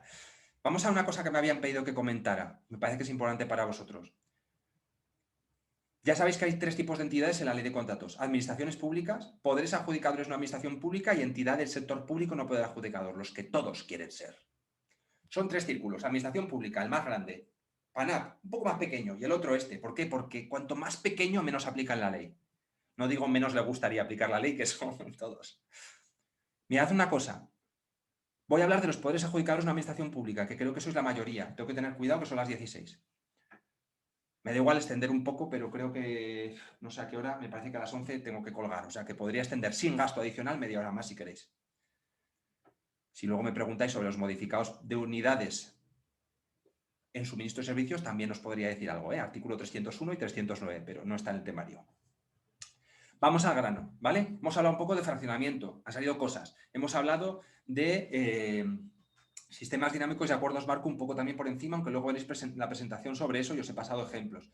Vamos a hablar ahora de cómo se adjudican contratos por los PANAPs, ¿vale? Y qué pasa con el contrato menor y qué pasa con la adjudicación directa y qué pasa con si hay o no que pedir 3 ofertas. Eso es lo que vamos a ver, ¿vale? Que la compañera Maya mira el reloj y por eso tenemos que estar atentos. Gracias por encender la cámara, por cierto. La ley de contratos modifica la estructura que había antes en la ley de contratos y dice que hay un título que se va a aplicar exclusivamente a los PANAPs y a las entidades del sector público no poder adjudicador. Y marca 2 categorías, contratos SARA y contratos no SARA. Lo vais a ver en el cuadro que os pase. ¿Qué son contratos SARA? Para todos. Contratos de más de 214.000 euros en servicios y suministros, salvo que sean servicios del anexo 4, que son servicios especiales, que son 750.000. Después están las obras, 5.350.000. Es decir, por encima de esas cifras se va a aplicar unas reglas, por debajo se van a aplicar otras reglas. Por encima, ¿qué se va a aplicar? O sea, algo bíblico. Se va a aplicar la sección primera y segunda, el capítulo primero del título primero del libro segundo de esta ley. Traducción para vosotros. Se va a aplicar del artículo 1 al 114 y del 115 al 187. Traducción para vosotros. Vais a aplicar lo mismo exactamente que una administración pública cuando el contrato sea SARA. ¿A qué he venido yo hoy a hablar? Aquí. He venido a hablar de los contratos menores y la adjudicación directa. De eso he venido a hablar. ¿Por qué? Porque se está produciendo, sin saber por qué, una extensión de la aplicación de las reglas del contrato menor a los poderes adjudicadores de una administración pública que adjudican directamente contratos. Yo voy a daros la teoría conservadora y la teoría, la mía y 2 o 3 más. Lo primero, contrato menor, esquema. Límites, 15.000 y 40.000, como diría Olaya, y 50.000. Tramitación de un contrato menor. Artículo 118. Informe de necesidad, informe de no fraccionamiento. Fijaros por qué era importante hablar de fraccionamiento. Informe de no fraccionamiento, informe de necesidad. 3 ofertas, hablaremos ahora. Publicaciones trimestrales, agregadamente, por la identidad de adjudicatario. ¿Contratos menores para qué? Para obras, suministros y servicios. ¿Qué pasa para los contratos del artículo 318? ¿Qué pasa en esos casos? Que se permite adjudicar de forma directa contratos de valor estimado inferior a 40.000 de obras y concesiones, cosa que no cabe en los contratos menores, y concesiones, y para suministros y servicios de 15.000. Simplemente a alguien que tenga capacidad de obrar y habilitación profesional. Es lo único que se dice. No se dice nada más. ¿Qué tenemos? Pues los jurídicos tenemos que hacer interpretaciones. No somos científicos, pero sí que tenemos que aplicar nuestro método. La interpretación literal. No es lo mismo el artículo 318 que el 118. Por ejemplo, el 318 no determina un procedimiento. El 318 no determina unos trámites a realizar, por lo tanto. El 318 determina que caben en las concesiones, el 118 no. El 318 no tiene ninguna remisión al artículo 118. O sea, para que entendáis, hay artículos en la ley que tienen hasta 1000 remisiones. O sea, aquí veis un ejemplo, ¿no? hasta 1000 remisiones, que van a un lado, van a otro, te llevan al capítulo tal del título. O sea, es un libro, elige tu propia aventura, te lleva de un lado a otro. Sin embargo, en este artículo 318 no pasa eso. No hay ninguna remisión al 118. No existe. No existe. Entonces hay dos teorías, para que lo entendáis. Hay una teoría que dice, no existe, pero como las cifras coinciden, que se le aplique lo mismo que una administración pública. Esa es la teoría. Y ese es el único fundamento que tienen quienes defienden eso. ¿Quién defiende eso? La Abogacía del Estado, fundamentalmente. El informe 3/2018 de la Abogacía del Estado. Dice, las cifras coinciden, aplíquese lo mismo. ¿Por qué? Porque las cifras coinciden. Joder. Con perdón. Históricamente. O sea, literalmente no coincide. Literalmente no hay remisión al 118. Históricamente, antes había instrucciones de contratación. Se han suprimido. Incluso, ¿ha habido algún momento en que ha aplicado un PANAP lo mismo que una administración pública? Jamás. Contextualmente, ¿qué se pretende en la exposición de motivos respecto a los poderes adjudicados de una administración pública? PANAPs. Que apliquen una normativa concreta, que viene determinada por 2 artículos. No que apliquen lo mismo que una administración, porque si no, no tendrían sentido. Si no, habrían hecho como hace la ley Navarra de contratos. En Navarra, que tiene una normativa propia, que es la ley foral 2/2018, se dice expresamente que todos aplican las mismas reglas, todos, sean lo que sean. Pero el resto del régimen de la ley de contratos del sector público, no. Sistemáticamente lo mismo, o sea, tienen un título propio, tienen unos artículos propios, tienen una sistemática propia. Esta es la teoría conservadora, la del informe 2/18 y el informe de la Junta Consultiva de Contratación Administrativa que aquí veis. Interesante, por ejemplo, el de la Junta de Contratación Administrativa de Andalucía, 10/2018, que plantea, por ejemplo, que la duración en los PANAPs puede no ser igual. ¿Qué dices, Javier, de la duración? Vale, lo que digo es que, ojo, si llevamos a cabo una aplicación analógica del contrato menor a los PANAPs, ¿qué nos va a pasar? Que nos van a obligar a hacer un informe de necesidad por 23 euros. Por 23 euros habría que hacer un informe de necesidad, que te cuesta más el papel que lo que vas a comprar. Que tendríais que hacer un informe de no fraccionamiento. Hablaremos ahora. Que tendríais que pedir igual 3 ofertas. Que tendríais una duración máxima de 1 año y no sería susceptible de prórroga ese contrato. Porque el artículo 29.8 dice que los contratos menores ni son susceptibles de prórrogas ni pueden durar más de 1 año. En la publicidad hablaremos luego. Conclusión, en mi opinión, y no puedo extenderme tampoco mucho, son y 12. Tramitación recomendable, un informe de necesidad cuando queráis, pero entiendo que no es necesario. La duración entiendo que como máximo puede ser 5 años, un suministro de un servicio, porque así lo determina el artículo 29.4 y en determinados casos va a poder durar más, ya sabéis, en los supuestos en que el artículo 29.4 lo permite. Publicidad es verdad que es lo único que me choca. Claro, el hecho de no aplicar el régimen del contrato menor va a suponer que no haya publicidad o va a suponer que todo tiene que ser publicado. Porque hay un artículo básico, que es el 63, que sí se aplica, que dice que hay que publicar todos los contratos. Quizás se pueda aplicar analógicamente y publicar a los 3 meses. Pero por lo tanto, mi opinión, y ya digo, que tengo hasta un dictamen casi de 45 páginas, que esto no es pura palabrería, donde me lo creo y me atrevo a afirmarlo. Creo que sí que tiene que tener una tramitación diferente. A ver. Bueno, hay alguien que dice que se tiene que ir muy pronto. Bueno, ya verá el vídeo si le interesa posteriormente. A ver, ¿qué más cosas? Joder, esto no sé por qué pasa de un lado a otro.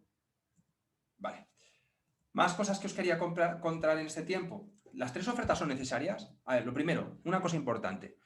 ¿A quién vincula la instrucción que hace la OIRESCON, la instrucción 1/2019? Lo que tiene dicho prácticamente todas las comunidades autónomas, todas las juntas consultivas de comunidades autónomas y los tribunales de cuentas autonómicos, es que esto de las 3 ofertas no vincula a nadie, salvo que sean la Administración General del Estado o entidades dependientes de la Administración General del Estado.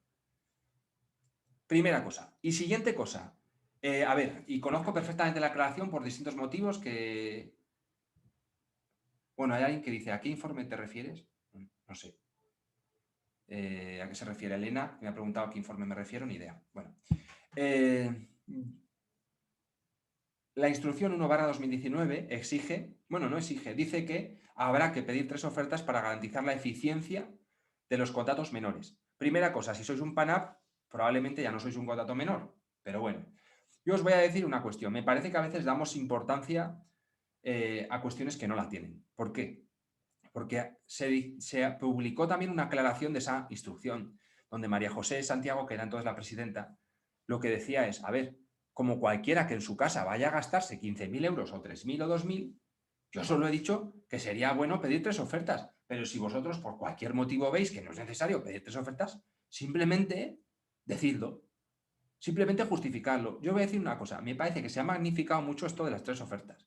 Me parece que nunca se tenía que haber dictado esa instrucción, nunca jamás, y menos ser la primera. Quizás eso hizo que fuera un fracaso esta oficina. De hecho, ya no está su presidenta y que dimitió. Hay otra persona, ya. Entonces, a lo que voy, y que fuera tan criticada, ¿no? Entonces, primero, la instrucción no es ley. Eso es lo primero. La instrucción no es ley. No quiere decir que haya que pedir 3 ofertas. Lo segundo, si no aplicamos contratos menores, tampoco pediremos 3 ofertas. Lo tercero, yo creo que es bueno pedir 3 ofertas. ¿Cuándo? Cuando sea bueno pedir 3 ofertas. Es decir, si yo digo, mira, tengo urgencia. Si yo digo, mira, quiero que me lo haga esta entidad porque creo que me va a responder mejor. Si yo digo, no me compensa ni por eficiencia ni por nada pedir 3 ofertas. Pues punto pelota. Es decir, la propia aclaración de la instrucción lo que determina es que es conveniente, pero que en ningún caso es obligatorio, que cómo va a ser obligatorio, y ya está. Conclusión, ¿es obligatorio pedir 3 ofertas? Diríamos, solo para las entidades que sean entidades de la Administración General del Estado dependientes de ella. Y con todo, para esas, solo cuando, de acuerdo con la aclaración de esa instrucción, no puedan justificar que no es necesario. O sea, si vosotros buscáis en Internet aclaración, instrucción o IDESCON, vais a ver que os se plantea una nota aclaratoria en la que justamente lo que se dice es, oye, perdona, que yo no he querido decir esto y, oye, siempre que al final, dice literalmente, siempre que siempre que esta solicitud de 3 ofertas pues al final no vaya a contribuir a fomentar un principio de competencia o bien dificulte, impida o suponga un obstáculo para cubrir de forma inmediata lo que estoy buscando, pues no voy a pedir 3 ofertas. Pero vamos, dijo esas razones como puede decir otras muchas, ¿no? Entonces, conclusión, ¿es obligatorio pedir 3 ofertas? Nunca. ¿Por qué? Porque la ley no obliga a ello. ¿Y a quién podría afectar en cualquier caso? A la Administración General del Estado y sus entidades dependientes. A ver, hay alguien que dice, hola Javier, entonces un PANAP artículo 318 hasta 15.000 y artículo 118 hasta 50.000, ¿esto no provoca un poco de inseguridad jurídica? Totalmente, ¿no? Dice Víctor, a quien por cierto saludo, ya conozco otras ocasiones. Además, creo que me lo preguntaste en relación con un vídeo que justo he puesto yo en YouTube, ¿no? Sobre los PANAPs y tal, que podéis ver en mi canal de YouTube, si ponéis Francisco Javier Vázquez Matilla. Yo creo que sí que provoca inseguridad jurídica, pero viene precisamente de una mala redacción provocada por vosotros, o sea, por quien instó, que no sé si conoceréis en particular a quién o cómo, yo sí, a quien instó la redacción de ese precepto, de esa disposición adicional 54, que claramente alude al artículo 118, ¿no? A mi entender, habría que aplicar de forma analógica lo que se dice en la ley de ciencia y que después se lleva a esa disposición adicional 54. Para mí sí. El problema es que, claro, la redacción no es buena. Yo estoy diciendo mi opinión. Mi opinión personal es que tiene que ser un límite hasta 50.000 euros. ¿Provoca inseguridad jurídica? Pues chico, Víctor, como todo en la ley de contratos, ¿eh? Si no, no estaríamos tú y yo viéndonos siempre, ¿no? Como todo. Para mí sí. Ah, bueno, dice Esther, ¿podemos disponer de tu dictamen? Hombre, pues es mi trabajo y pues no es público. ¿Cumplimos con la obligación de publicación de los contratos menores si solo publicamos los que superan de 15.000 a 15.000? Claro, aquí hay un tema. Yo creo que habría que publicar todos los contratos. Esa es mi opinión personal. Es verdad, y en estos apuntes que yo os he planteado hoy también lo tenéis más detallado y no me da tiempo, obviamente, a tratarlo, pero yo entiendo que quizás podéis establecer otros límites de publicidad. ¿Por qué?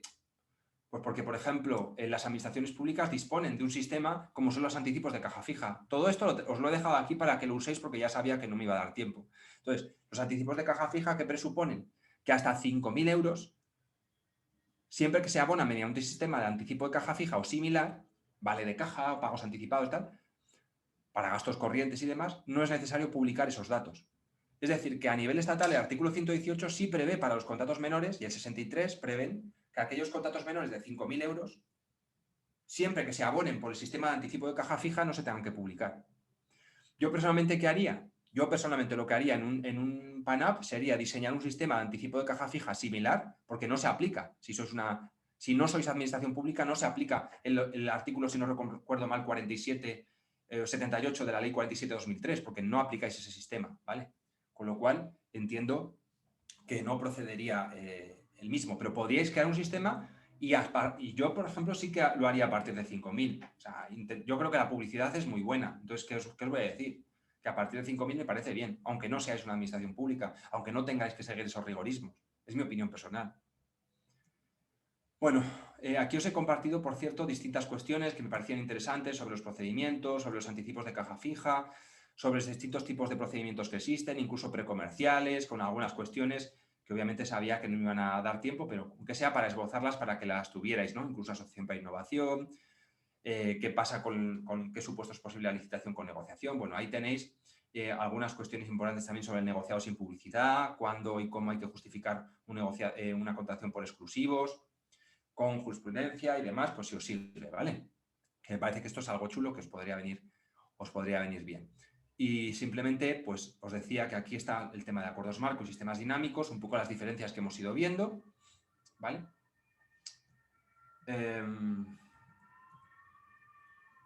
Prestaciones de carácter intelectual, que como sabéis en la ley tienen también otro tratamiento diferente, pues aquí para que veáis un poco.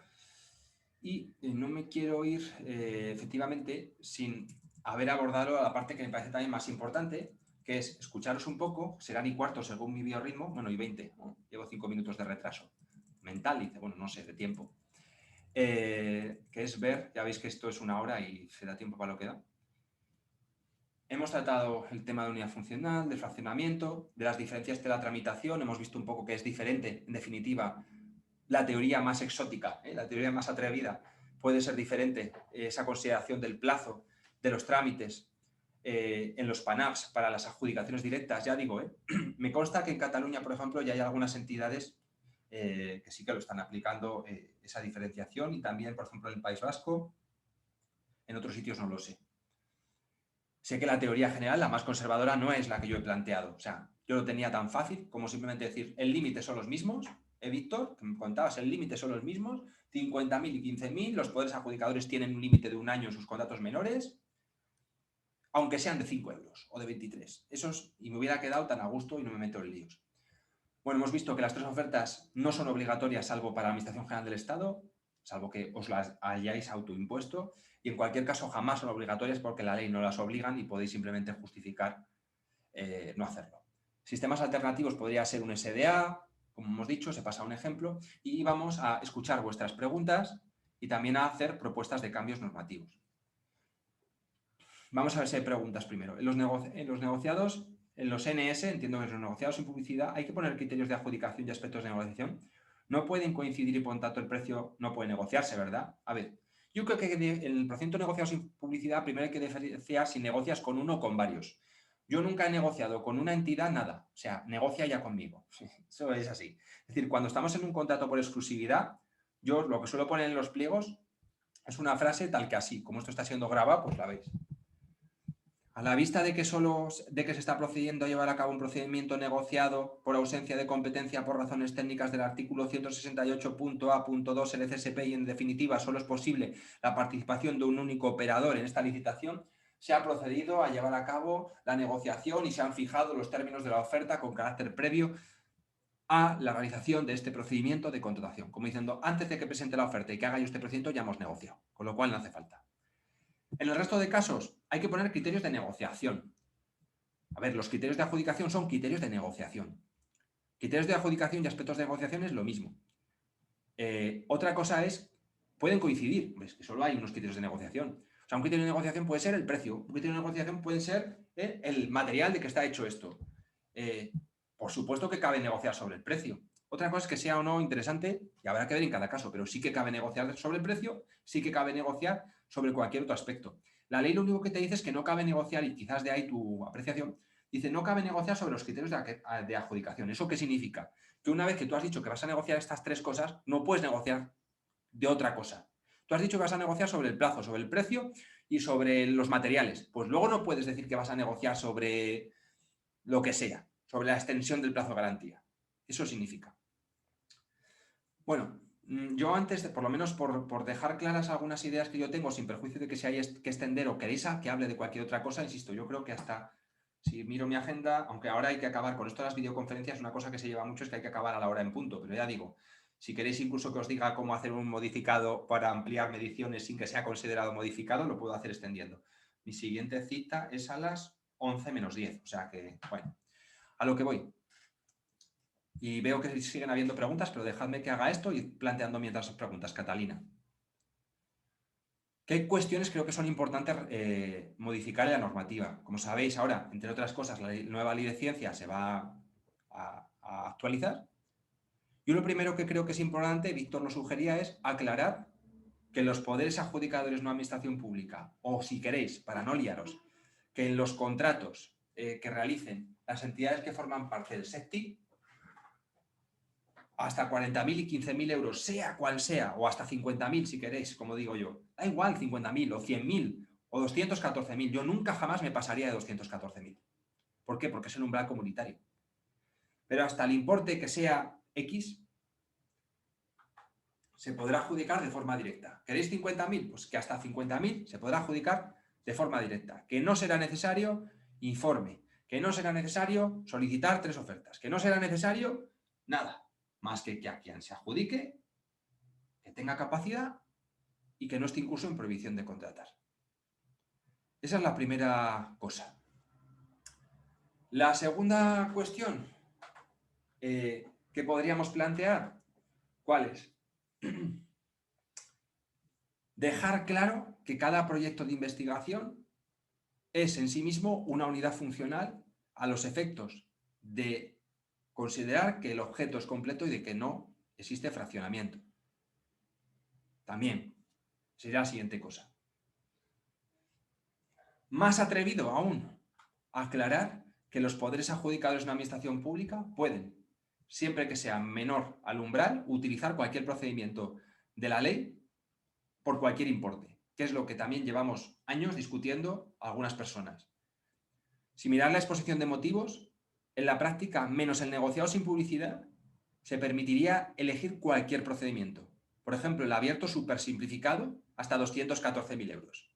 ¡Qué es rápido! Sin embargo, el resto de procedimientos es que no son tan rápidos. Si vosotros buscáis cuánto cuesta adjudicar un contrato al uso, se acaba de publicar una herramienta que yo la veo y se me cae el alma al suelo, como se diga eso, que es este calendario, ¿vale? Que os lo paso aquí, para que enredéis un poco. Donde estoy compartiendo pantalla, ¿no, Pau? Donde aquí ponéis los datos del tipo de contrato y os sale cuándo acabaríais. O sea, 259, échale 300. 300 días. O sea, si es que Willy Fox se dio la vuelta al mundo antes de que, desde que se empieza a licitar un contrato, acabe. O sea, ahí lo tenéis, ese calendario, ¿vale? Yo esas son algunas de las reformas que inicialmente haría. Es decir, liberar de los trámites de la contratación menor que se ha convertido en una persecución de la contratación. Por cierto, liberar de los trámites no implica que no vaya a existir fraccionamiento, o sea, que no haya que velar porque no haya fraccionamiento, ni publicidad. Pues yo soy partidario de la publicidad. Yo soy partidario de tener claro cuando no hay fraccionamiento. Pero soy partidario de que haya eficacia y eficiencia. Esas son algunas de las cosas que yo planteo. Catalina decía, ¿en un negociado sin publicidad por exclusividad técnica tiene sentido pedir solvencia económica y técnica? Por supuesto que sí, Catalina. Porque en un negociado sin publicidad lo que plantea justamente, cuando es por exclusividad, es que hay alguien que es el único que lo puede hacer. ¿Y por qué sabemos que hay alguien que es el único que lo puede hacer? Porque es el único que tiene solvencia para hacerlo. Así de fácil. Y ojo con la solvencia económica. El otro día me pasó con un centro científico que no sé si está aquí. Dicen, oye, es que quiero comprar un suministro por exclusividad a alguien que no tiene solvencia económica. Y digo, oye, pues cuidado. No sea que luego no te lo traiga. Otra cosa es que la podrás adaptar. Me dice, joder, Javier, es que he puesto que en el mejor de los 3, o sea, que en cada año tenga un mínimo de 100.000 euros, me invento, de 100.000 euros de volumen de negocio. Y en uno sí que tiene, pero en el resto no. Digo, joder, pues pon otro requisito. Pon que en el mejor de los 3 tenga 100.000 o pon la cifra que te dé la gana. Y la técnica sí. Pablo Bertolín, del IACS, ¿verdad? Nos conocemos. La ley aragonesa actualmente dispone que los contratos de obra, servicios y suministros cuyo valor estimado no exceda de 5.000 se consideran gastos menores, sin perjuicio de las normas especiales relativas a los pagos a justificar. Es decir, que dice que en estos casos no hace falta tramitar nada. Es una especialidad de la ley aragonesa. Dice, entonces, ¿esto se entiende pues que no hay que hacer ningún tipo de tramitación en estos gastos? ¿Vulnera la ley básica? Bueno, Pablo, plantear si vulnera o no la ley básica cuando acaba de haber una sentencia del Tribunal Constitucional sobre la ley aragonesa, habrá que ver qué dice la sentencia del Tribunal Constitucional sobre eso. Si no lo toca, entiendo que no habría ningún problema en mantenerlo, ¿vale? Propuestas: que no tenga que contratarse servicios de centros hospitalarios para incluir pacientes en un ensayo clínico. Dice Nuria. Que no tenga que contratarse servicios de centros hospitalarios para incluir. Perfecto, echaré un vistazo a la sentencia. Sí, es larga, tiene 200 folios. Pero sí, la sentencia del Constitucional de Aragón dice. Vale, hay un resumen, por cierto, en la página contratodeobras.com, que me gusta bastante. Vale, veo a Neus Jiménez, que también conozco. ¿Qué más? A ver, pues yo creo que no hay ninguna pregunta. ¿Se os ocurre algo más o queréis abrir el micrófono? Bueno, para acabar, sino con una cosa que dije que iba a decir y que nadie me ha pedido, que son las que más me gustan a mí, simplemente saber una cosa bastante chula, ¿vale? ¿Es posible, cuando tienes un contrato de suministros, comprar más unidades como un modificado? Hasta un 10% más. Y si es un servicio como el que habéis contratado hoy, ¿podrían contratarse hasta un 10% más de unidades y que eso no fuera considerado un modificado? ¿Y si es una obra, podría contratarse hasta un 10% más de unidades? La regulación la tenéis en esos artículos: 301 para suministros, 309 para servicios y 242 para obras. Pero básicamente en un esquema, para que podáis contratar más suministros sin tramitar ningún expediente de contratación, tendríais en los pliegos que recoger lo que dice el 301, si sois PANAPS. Porque ya sabéis que los PANAPS, según el artículo 319, no aplicáis en ejecución el régimen de la administración pública. Solo aplicáis a algunos artículos, con lo cual tendríais que copiar algo parecido a 301 y 309. ¿Vale? Y entonces, si citáis que se puede aumentar hasta un 10% sin procedimiento, si recogéis la financiación oportuna, sí que cabría que no tramitéis nada y compréis hasta un 10% más. Y lo mismo en servicios. Sandra dice, ¿qué documentación es necesaria y correcta para justificar la exclusividad de una contratación? Bueno, en la presentación que ahora mismo, cuando colguemos, os voy a pasar, vais a ver distintas sentencias que hablan de eso. Pero básicamente hace falta una memoria o informe claro, ¿vale? Y que justifique dos cosas, ¿vale? Que no existe alternativa o sustituto razonable y que no estás haciendo una configuración restrictiva de los criterios, ¿vale? Del objeto y demás. Dice, joder, quiero este micrófono. Dice, pues el único del mundo que existe, de este tamaño, de este peso, solo existe este. Es muy importante que os fijéis en un considerando de la directiva europea, ¿vale? Directiva europea. Que es el 50. La directiva es la 2014-24. Ahí se habla mucho y muy bien de cómo justificar la exclusividad. Hay una frase que me flipa, sobre todo en vuestro ámbito, que es alcanzar o no los resultados. Este es el único que para este proyecto concreto, para este trabajo concreto, es capaz de alcanzar estos resultados. Eso es lo que a mí en el ámbito vuestro me está sirviendo mucho, también trabajo para empresas, para justificarlo. Por cierto, decía lo de las empresas. Yo cuando trabajo con empresas hago una cosa que me gusta. No ocultar la verdad o intentar taparla. ¿Qué quiere decir? Hay otros, como X, que hace esto. X, Y, Z. Esta empresa tiene este sistema. Esta empresa tiene este sistema. Que tenga esto y esto, solo existe este. Que yo conozca razonablemente. Este informe, ¿quién lo firma? Pues en teoría yo entiendo que lo tendría que firmar...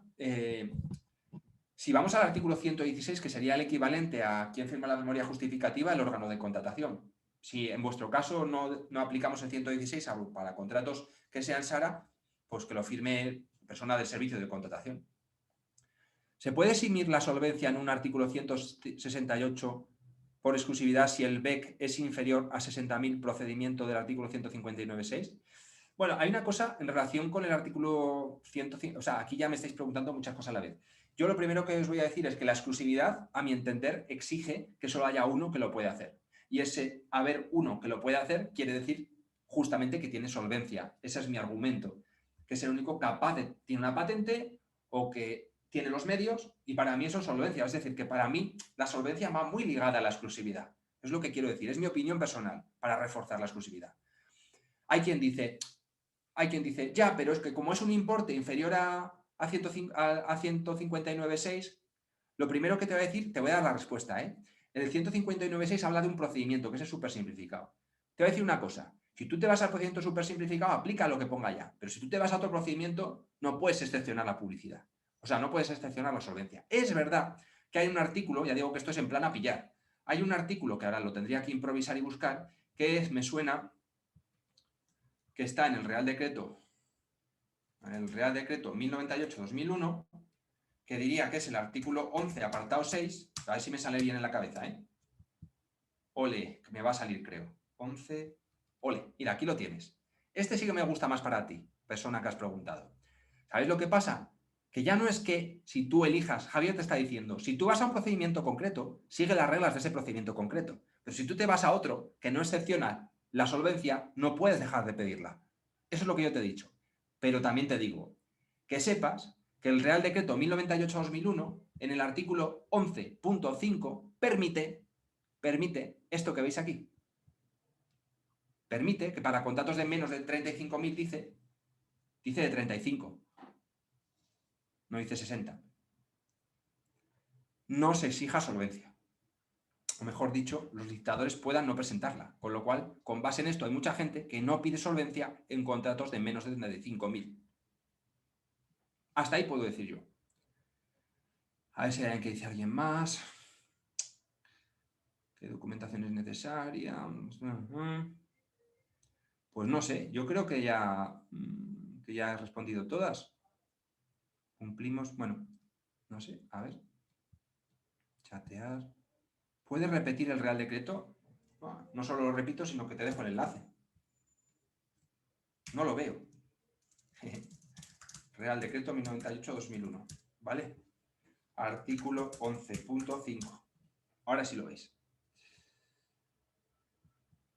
Vale. ¿Alguna cosa más? ¿O peticiones? Como si se tratara de los cantantes que les piden otras canciones, ahí podéis pedir otro tema, si queréis. ¿O algo que queráis comentar? Ya digo que se llama píldora, no porque sea algo que te tomas y que te sirve para muchas cosas como en el ámbito sanitario, sino porque dura poco rato. Yo creo, Javier, que es que no pararíamos.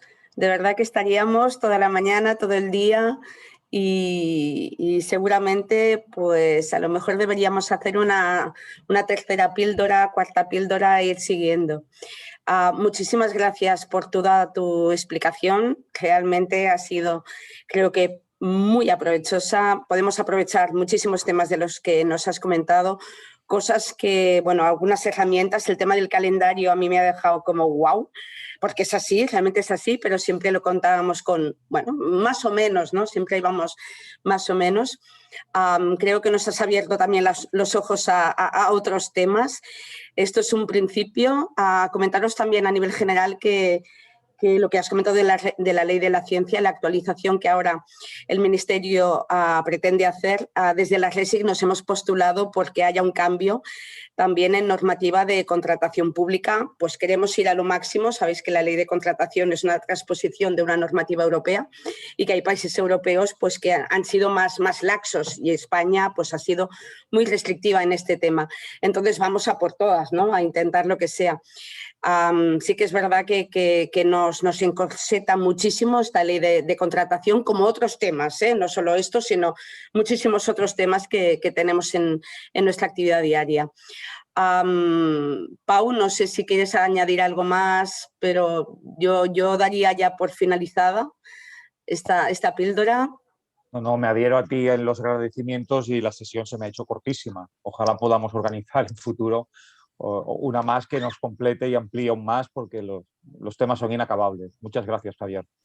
Pues nada, yo solo despedirme agradeciéndoos y decir que también, como pasa en el ámbito sanitario, que un tratamiento funcione depende del nivel de adherencia, se suele decir. O sea, que quiere decir que una cosa es que intentemos buscar, incluso ya veis que yo he intentado ser, lo comentaba antes, igual un poco exótico en alguna reflexión, ya digo que fundada y trabajada, no pretendía...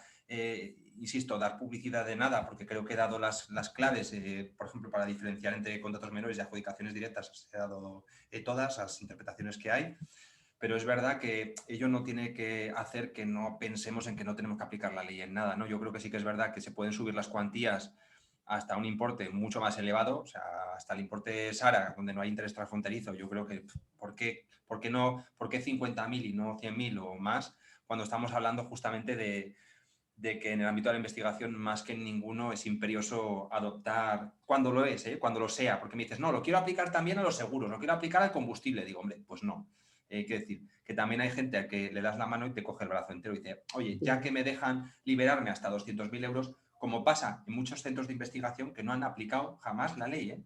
Esto es un poco duro de decir, pero hay centros de investigación que conozco personalmente que jamás han aplicado la ley y que han hecho un fraccionamiento ya, joder, que ya es un poco, vamos a llamar, decir obsceno. Y eso sí que me preocupa un poco, porque tampoco todo lo vale. O sea, hay una ley que es la que está, que a mí no me gusta muchas cosas, en otras las tendrá buenas, pero hay que aplicarla al menos como... Por eso he intentado dar alguna razón, porque en aquello que no sea inconcebible, es posible que lo apliquéis. Porque si hacéis lo inconcebible, es un delito de prevaricación. Entonces, para lo que haya cierta justificación, tirar por ahí. Ya está. Y gracias. Y gracias por haberme aguantado. Y perdón por haber sido igual muy, muy rápido, pero el tiempo que tenía era ese. Y nada, aprovecho, por cierto, para saludar a todas las personas que he visto que se han ido incorporando y que conocía de ICTS o de lo que fuera, o de sesiones anteriores, que me hace mucha ilusión veros, aunque sea así, de esta manera tan esto. Pues nada, hasta pronto a todos y que tengáis un día genial. Y un fin de semana mejor. Hasta pronto. Muchas gracias a todos. Gracias. Gràcies, adéu. Adéu. Vale, adiós, muy interesante. A ver si se repite. Seguro, seguro. Gracias. Vale, adéu.